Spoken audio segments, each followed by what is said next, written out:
end after the reset. Oh no, John Silver's DualShock 4 battery is low. Oh no. So this is really going to be, if Gigaitachi wants to take these, he's really going to have to pull out all of the stops, even after the reset. He typically carries quite a lot of momentum through the reset, but after that is when things get dangerous. He's going to have to really get creative after those first few matches, the preliminary matches, where Doriavis is going to be trying to feel him out. And I mean, like, Doriavis is a champion of his own right. He's won a lot of tournaments and BB Tag, made a lot of top 8s in BB Tag, big top 8s even.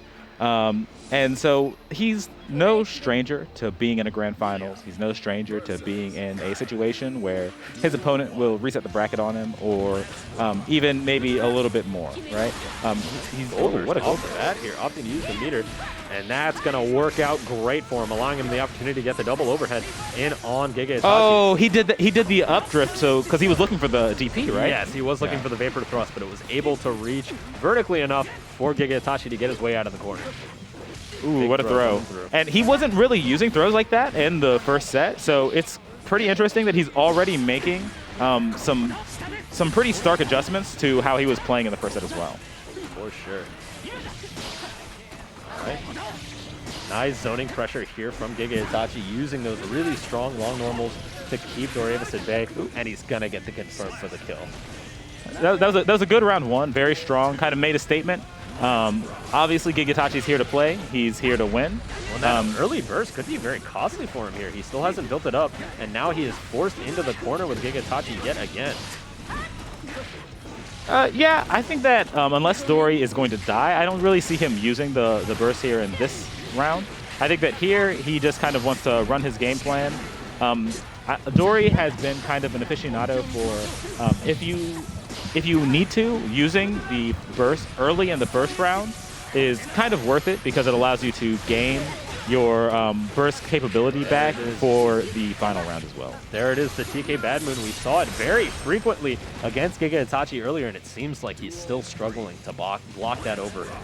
Yeah, and I mean, like, Dory's already given him more things to think about, right? He's getting hit by a lot of those tick throws, those run-up throws, things like that. And so now Gigaitachi's like looking for those types of things. He's blocking the low, and suddenly it's TK Badman, right? Great response, catching the double overhead there. Gigaitachi, that set, gonna get caught running in, trying to take his turn. Doriavis not little able drop to there. Finish the combo there. Still able to get some solid damage though. Yeah, I mean, he didn't really lose very much positioning until just now, so it wasn't too bad for him. He does get the back throw, a good defensive throw there, and he should get the super here, right? Yeah, the wall breaks for the super. And with extra meter, he should be able to drift right back into another setup. Excellent anti here, going to force the burst from Gigaitachi. That was an absolutely necessary burst there, and then honestly, he created a situation where Gigaitachi kind of had to RC as well. Yes. All right, Doriavis going to be taking an early lead here in the grand finals. That's going to be huge for him, allowing him just, either the lead to take the set or more information going forward until the reset. Yeah, I mean, honestly, this is kind of looking like the ball's in Gigaitachi's court. Like, when he has the aggression, he's looking pretty good. But the instant that he's blocking, things are looking pretty bad. It's just second burst, Millia, right? That's just the way it goes. I think that the adjustment that I would want to see from Gigaitachi is instead of using his RCs offensively, I think that he should be maybe saving for BRCs, things like that, YRCs, just to kind of ease the pressure on him, because that's where Dory is kind of getting a lot of his momentum. Big pickup here, going to get caught trying to beat his way out of the disc. And there it is, speak the of the devil. RC coming through. Excellent backdash there to try and stop the flip kick. And that is going to allow Doriavis to keep his momentum going forward. RC? Not going to kill. Super? Actually, yeah. Oh, he had to do it there, yeah. No, very, very costly burst there for him. Yeah, I thought he could finish out the round, but getting caught by that 2K, 2D is going to be really, really bad going forward. Yeah, and I mean, like, it was a situation where if Gigaitachi wasn't willing to give up the round, he kind of had to burst there. And especially when you come close to winning a round, it usually it hurts to see the round disappear in front of your eyes and decide not to use that burst. Fortunately, Gigaitachi has already gotten back quite a bit of it. So if he does make it to round 3, he should have his burst again. But I think that it's really spooky not having it now.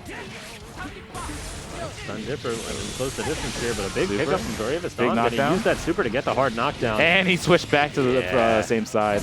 Hard knockdown, putting in so much work for him here. And that disc forcing Gigaitachi into the corner. Now has the burst, but so low on health, he might not even get the opportunity to use it.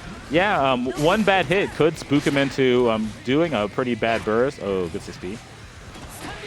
Oh, but a big stun Dipper here. So does Dory use the burst? No. Doesn't use the pink RC. Yep, yellow RC firing back. Oh. Catches him with a throw, and Doriavis now currently That's 2 so up over unfortunate. Gigaitachi. Yeah, the meter management just not quite where it needed to be there for Gigaitachi. Yeah, there are a lot of kind of iffy pressure decisions that you saw Gigaitachi making there. I don't know if I would necessarily say that maybe they were bad, but like the situations were bad, right? Oh, what the patience. So much patience here. The respect from Gigaitachi. That movement here, gonna get a solid trade here. Excellent air-to-air from Doriavis Dawn. That said, Gigaitachi finally able to start his pressure, catches the Sun Dipper, and he's gonna use the meter here, prompting the burst from Doriavis Dawn. So kind of playing alongside of what Dory believes usually is pretty good.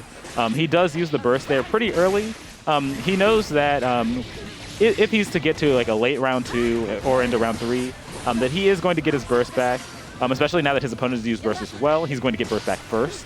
And if he takes the round, it's like a bonus, right? Yep, excellent. Good tech. Excellent tech. All right. Flip kick coming through, and there it is. The stagger pressure gonna catch Doriavis off guard and give Gigaitachi that round. Looking to put himself on the board here. Excellent zoning aerial. That was a really big read as well. Yeah. He knew Dory has been kind of going for the offense there, so he just jumps instant air dash back, throws out the 5H, because if Dory was trying to go in and kind of like steal the pressure at the beginning of the round, then that got him hit. Oh, triple RC catches the air throw. All right, Gigaitachi showing some signs of life yet again. All right, excellent 2P to stuff out the approach option. Oh, and there it is, the burst bait. Stolen and burst. Gigaitachi now on the board, 2-1. Yeah, I mean, Dory's still on match point, tournament point, so it's a little bit scary for Gigaitachi still, but it feels good to know that like it's not over, right? You can win.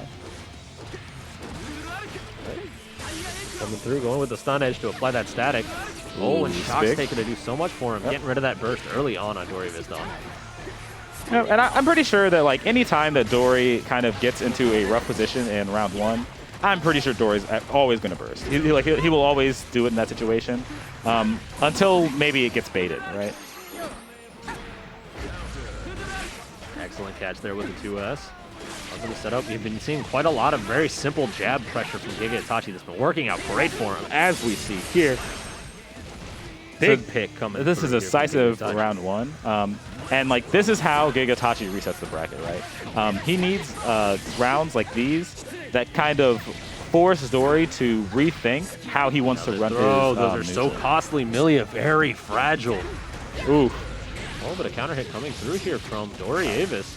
Now letting him set up the disc. That was definitely a really fortunate scramble for Dory. I think that both players didn't really know where they were at first.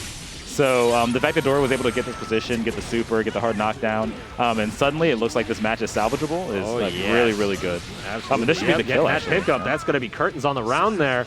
And Doriavis Dawn now at match point with burst to spare. All right, fairly even going into this final round. There has to be a lot of pressure off of Dory's like heart when he got out of that scramble situation and he realized how much he had netted. Anti-air to catch the flip kick there, not allowing Gigaitachi the opportunity to close that distance and keep up pressure. Right, back and forth here, both using their jabs to great effect on all of these gaps in the straight. That was a good momentum burst. I think that Dory just kind of wants to keep his opponent in the corner. From his perspective, the way that he wins this match is kind of making sure that Gigaitachi isn't able to stop him from running his initial offense like that. What a great vapor thrust there. All right, and there's the tick throw. Doriavis down now in quite a lot of trouble. There's the pickup. Yeah, it's a one hit. It's going to take us one more. Yep. And there it is, the jab coming through. Gigaitachi evening things up in the grand finals, potentially on the cusp of a reset. I'm surprised Dory went straight back in. Especially on reset point, after losing so much momentum. Dory has to be like pretty sure about what he did wrong there to just go straight back into the next round. Oh, excellent catch with the 2S there. The counter hit coming through here allows him to set up that shock state, and another counter hit could be very bad for Doriavis Dawn. Gigaitachi just getting so much value off of these exchanges in the corner. Excellent 6B to stuff out the pressure, though. Double overhead. Yeah. Gigaitachi off Keeps guard. it going. There it is, Oh, another the double overhead. This time a overhead. cross up. Up for the super, and he has the meter to finish the job. Oh, an unfortunate drop there for Doriavis Dawn. That could be huge. Okay, so this is an interesting question. Do you think that he didn't get the wall break on purpose, or I do not think so. I think he absolutely, just because he had another piece of bar, I think he absolutely could have killed if he tried to. Okay. Ooh, another good double overhead. He's getting a lot of mileage off of these suddenly. And I will bring up that one thing that he hasn't done since Game 2 is the TK Moon. Yeah, we haven't seen as much TK Bad Moon. It looks like Gigaitachi. And as you speak say, of the you know what devil. commentator's curse is? Jeez. Well, I brought it up because I was like, what if I'm I was in saying. Dora's position, the next adjustment that I would make is I would bring back kind of the earlier set mix-ups, right? Because he had been kind of progressing those types of things. He had been integrating the throw a lot more, which means that he had been abandoning things like the TK Moon, things like that. Pressure. So now we're in a situation where... Oh, and that low is going to be it, ladies and gentlemen. Doriavis Dawn is your Xanadu 422 champion. What a king. Going up against Gigaitachi, who is, you know, at this point, always the bridesmaid, never the bride. Very unfortunate for him there. Well, Either I way. mean, it's hard to be the bride when Dory always comes through feeling huge, saying that he's going to be the husband. For sure, for sure. Well, thank you very much for joining us here at Xanadu 422, ladies and gentlemen. Reminder, if you enjoyed this stream, be sure to check us out on September 18th. We're going to be having another one for you here for Bread